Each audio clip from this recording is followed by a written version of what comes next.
अस्सलामुअलैकुम। उम्मीद है कि सारे दोस्त अखबार खैर व खरीदी चो बाहर राजी हो सो तो ठीक ठाक हो सो।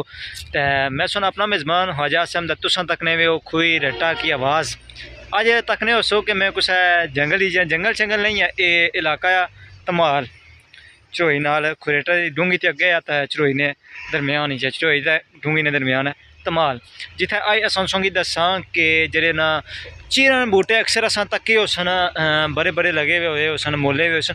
वो भेदवार आखिर किस तरह आमनी है, चीरन बूटा किस तरह मोलना, भी लगना या कैसने बिच मोले आना, वो तुसें वीडियो पूरी दसा। वीडियो स्किप ना करे, वीडियो की लाइक कमेंट शेयर तो नाल वीडियो की शेयर करना, पेज की फॉलो करना ताकि पूरी वीडियो से पहुँचे।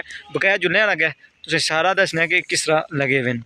जी जगह तकने में पूरी सामने ये ना क्यारियां बनतियाँ, इतने सब चीरें बूटे तक कुछ होर बूटे हैं जिन्होंने मी इल्म नहीं है, लेकिन फिर भी तुसें दसा। पहला नंबर ए चेक करो, इस चीज़ का मी नहीं पता कि कैसने बूटे हैं, इसने जे हमारे साहब मोले में उसके अलावा ये अगर क्यारियां, ठीक है, ये चीरा बूटे तक मोले में चेक करो माशाल्लाह।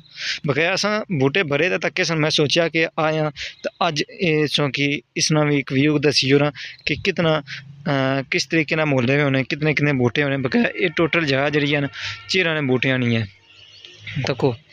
बकाया अगर जुलने वीडियो की लाइक कमेंट चैनल ही सब्सक्राइब करे ताकि अगली वीडियो तुसां तोड़ी असानी पहुँची आवे। तो यह पूरा जरा ना लगे हैं चीरा बूटे। बकाया अज वैसी जी अज नहीं एक निक्की जी वीडियो शार्ट चीरा बूटिया वाले। बकाया ऐसा वीडियो दियो इजाज़त, फिर मिलता है एक नई वीडियो। अल्लाह हाफिज़।